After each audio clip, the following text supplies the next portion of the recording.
नमस्कार दोस्तों, आरपीएमएस चैनल में आपका बहुत बहुत स्वागत है। मेरा नाम घनश्याम है। तो आज हम बताने वाले हैं आपको डिक्शनरी के बारे में कि डिजिट डिक्शनरी कैसे यूज कर सकते हैं, क्या बेसिकली फायदे हैं इसके, क्या फंक्शन है। तो ये आज हम डिस्कस करेंगे। तो चलिए हम आगे बढ़ते हैं वीडियो में। जब तक मैं इसको ओपन कर रहा हूँ तब तक आप चैनल पर जाइए और सब्सक्राइब के बटन को क्लिक करिए और हमारे चैनल को सब्सक्राइब करिए। साथ में वीडियो को पूरा देखें क्योंकि ये डिक्शनरी एक अ, बहुत ही अमेजिंग फंक्शन है। कहीं भी यूज कर सकते हो। आई मीन पाइथन में सबसे ज़्यादा यूज होती है एंड एक्सेल में भी आप इसको आसानी से यूज कर सकते हो। डिक्शनरी का मतलब क्या होता है, पहले ये समझ लेते हैं। डिक्शनरी एक इस तरह से समझिए कि आपका एक की एंड वैल्यू पेयर होता है जिसमें आपके कुछ यूनिक कीज होती हैं, उनके अगेंस्ट आप जो भी वैल्यू डालते हो वो ऐड हो जाती है। It's kind of temporary basis पे आपका एक डेटाबेस रेडी कर देते हैं, डेटा रेडी कर सकता है डिक्शनरी, जिसे आप कभी भी यूज कर सकते हो। बड़ी आसानी से उसका डेटा रीड कर सकते हो आप। बड़ी ही आसानी से उस डेटा को आगे अपने डेटाबेस में, आप एक्सेल में कहीं भी इसको यूज कर सकते हो। तो चलिए हम एक न्यू फंक्शन क्रिएट कर देते हैं। आप इसके लिए शॉर्टकट करेंगे ऑल्ट आई एम। तो ऑल्ट आई एम पर what's this happens? What is that happen? Okay, let me create alt I M. Okay, it has created a new module, और इसका मॉड्यूल का नाम हम चेंज कर देते हैं डिक्शनरी। ओके,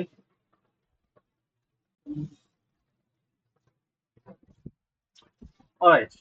तो ये मॉड्यूल डिक्शनरी है। इसमें हम थोड़े से एक मॉड्यूल इसके बारे में बताते हैं कैसे करते हैं।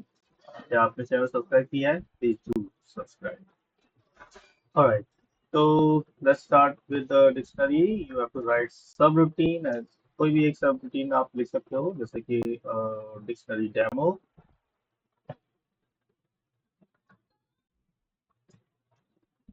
आप कोई और भी नाम ले सकते हो। I just choose this one. Dictionary के लिए जो वेरिएबल डिफाइन करते हैं, नॉर्मली आप एज ए ऑब्जेक्ट डिफाइन करते हो। तो उसको ऑब्जेक्ट डिफाइन करने के लिए आपको लिखना पड़ेगा डिम ओबीजे डिक्शनरी। ओ, देखो यहाँ पे आप डिक्शनरी पहले से आ रहा है क्योंकि हमने ऑलरेडी एक स्क्रिप्टिंग लिया हुआ है, क्योंकि हमारा यहाँ पर अर्ली बाइंडिंग है। इसलिए आप चेक कर सकते हो डिक्शनरी का ऑब्जेक्ट आ रहा है। वैसे हम एज ए ऑब्जेक्ट लेंगे तो ज़्यादा सही रहेगा, क्योंकि जब भी आप अपने बॉट को भेजोगे आगे तो आपको लेट बाइंडिंग में ही काम करना होगा। अर्ली बाइंडिंग लेट बाइंडिंग क्या होती है ये हमने प्रीवियस वीडियो में बताया हुआ है, तो आप हमारे चैनल पर जाइए, उस वीडियो को जरूर देखिएगा। चलिए यहाँ पर हम यूज करने वाले हैं लेट बाइंडिंग। तो सेट करते हैं डिक्शनरी को। डिक्शनरी को सेट करने के लिए आपको लिखना होगा, जो भी आपने वेरिएबल बनाया है उसे आप राइट करिए।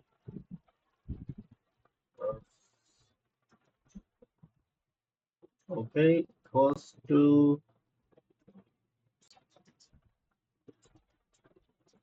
Sorry equals to create object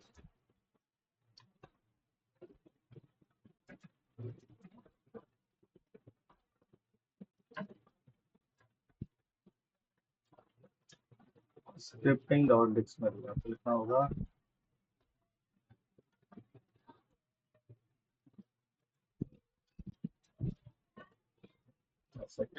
आपका यहाँ पर ये ऑब्जेक्ट हो जाता है। जैसा मैंने आपको बताया कि आपका जो डिक्शनरी काम करता है वो काम करता है की वैल्यू पेयर के ऊपर। यानी कि जब एग्जाम्पल के लिए अगर आपने एक डिक्शनरी बनाई है नेम और उसे स्टूडेंट के नाम से, तो आप उसमें लिख सकते हो उनका कुछ पैरामीटर डिफाइन कर सकते हो, जैसे कि नेम। जितने आप की उसके अंदर डाल सकते हो उतने की आप लिख सकते हो, और यहाँ पर उसका नेम वैसे आर पी ए। ओके, तो ये इस तरह से देन आप लिख सकते हो as.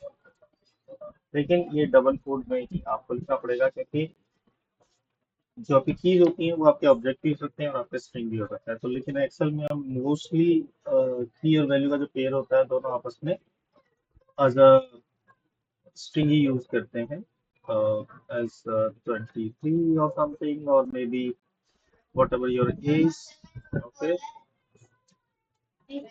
age, and let's say mobile and something else, okay.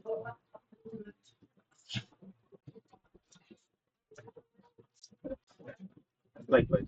So this is your dictionary. This is how your dictionary created, right? In a backend. It's not in front end, it's in backend. तो name यहाँ हो गया, एक ये की है, ये value है, ये की है, उसकी वैल्यू। इसी तरह से आप नंबर ऑफ की एंड वैल्यू आप डाल सकते हो।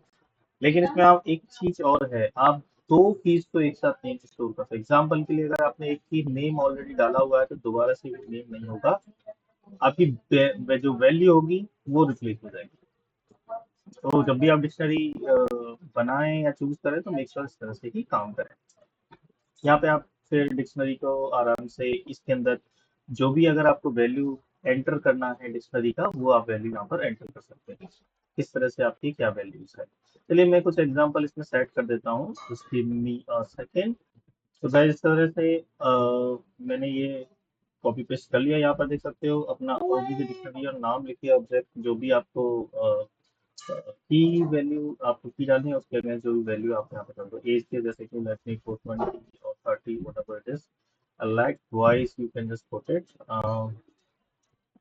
minus little extra, so let me just put it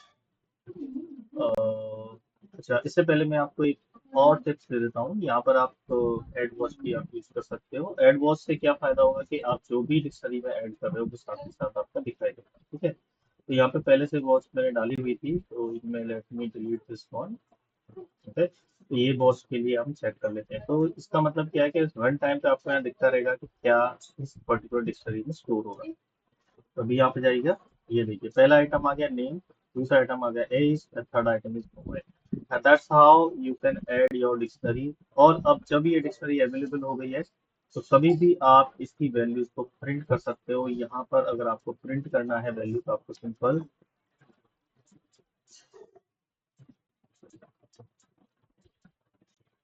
अब जो भी अगर वैल्यू को रीड करना है, ये था आपका सेट करना, डिक्शनरी के अंदर वैल्यू को सेट करना। आप ये वैल्यू को हम क्या करते हैं, वेरिएबल में स्टोर कर लेते हैं। एग्जांपल के लिए मैं, मेरा वेरिएबल है dim S T R name as string, okay. तो अब हमें ये एस टी आर नेम कहाँ से रीड करना है, मुझे रीड करना है अपनी डिक्शनरी से। मान के चलो ये डिक्शनरी का डेटा आपने एक्सेल या डेटा बेस या कहीं से ऑलरेडी स्टोर कर लिया डिक्शनरी के अंदर। अब ये आपका एक जो डिक्शनरी है इस पर आपको काम करना है। आपने डिक्शनरी में डेटा स्टोर है, आपके वेरिएबल को पता है कि यार इंफॉर्मेशन किसमें है। तो अब सिंपली आप जाइएगा, अगर आपको लिखना है S T R name goes to like this obj str name, अगर आप ओ सॉरी नेम ऑलरेडी, तो यहाँ पे आपको लिखना होगा obj dictionary and that's it, okay. यहाँ पे लिखना होगा नेम। तो इधर की वैल्यू को उठा के इधर हमने पेस्ट कर दिया। debug डॉट प्रिंट अगर मैं str नेम करता हूँ तो यहाँ पर आपको ये वैल्यू पता चलेगी।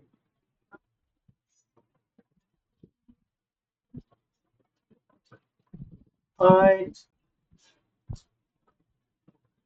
अभी देखिए हमारी पूरा डिक्शनरी ऐड हो गया। अभी यहाँ पर देखिए ये एस टी आर नेम में जाओगे तो आपको यहाँ पर घनश्याम अलग से पता है, क्योंकि ये अब जो information being red from here, okay. यहाँ पर हम गेट कर रहे हैं, ठीक है। तो यहाँ से वैल्यू रीड कर रहे हैं, यहाँ से वैल्यू आप लोग सेट कर रहे हो। तो इस तरह से आप अपनी इंफॉर्मेशन को गेट और सेट कर सकते हो यूजिंग डिक्शनरी, राइट। और बाकी अगर आपको थोड़ी सी प्रोग्रामिंग अच्छी तरह से आता है तो आप प्ले अराउंड, आप डिक्शनरी के साथ थोड़ा सा प्ले कर सकते हो। जो भी आपकी रिक्वायरमेंट्स है accordingly you can just play out. Example के लिए आपको डिक्शनरी में एक कुछ वैल्यूज दी हुई हैं और जैसे कि एक समय होता है, इस तरह से यूज कर सकते हो। एग्जाम्पल के लिए कि आपके पास कोई ऐसा डेटा है जहाँ पर बहुत सारी इंफॉर्मेशन ऑलरेडी अवेलेबल है, तो आप किस तरह से कर सकते हो। आई मीन बहुत सारी डेटा अवेलेबल है और आपको काउंट करना है हर एक का, कितने नंबर्स, कितने नंबर ऑफ टाइम वो इन्फॉर्मेशन आ रही है। सिमिलरली अगर आपको सम करना है कि कितना डिटेल्स है, एग्जांपल एक मेरे पास इंफॉर्मेशन ऑलरेडी अवेलेबल है तो I can show that one. Okay, just give me a ta-ta-ta-ta-ta, add that file.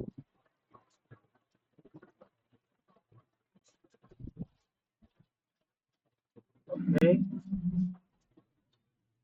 All right. So basically, let me just create here Excel. Okay.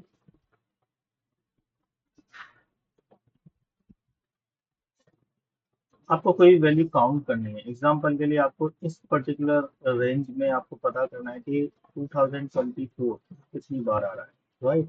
2023 कितनी बार आ रहा है।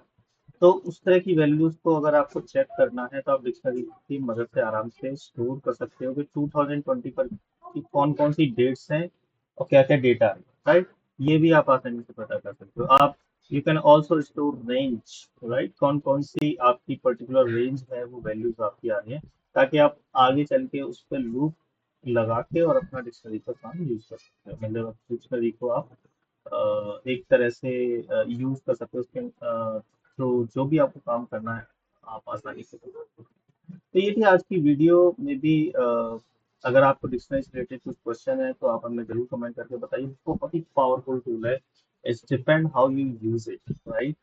क्योंकि हमने बहुत सारे फंक्शन बताए हैं, टूल्स बताए हैं, टेक्निक बताई है, लेकिन उनको यूज कैसे करना है that's depend on you, on your requirements. तो आप अपनी रिक्वायरमेंट के हिसाब से उसको चेंज करिए और जितना हो सके इन आरपी के फंक्शन को यूज करिए। अगर आपके कोई क्वेश्चंस हैं, क्वेरी हैं तो इसी के साथ मैं वीडियो का एंड करता हूँ। मिलते हैं नेक्स्ट वीडियो में, तब तक के लिए गुड बाय, थैंक यू, धन्यवाद।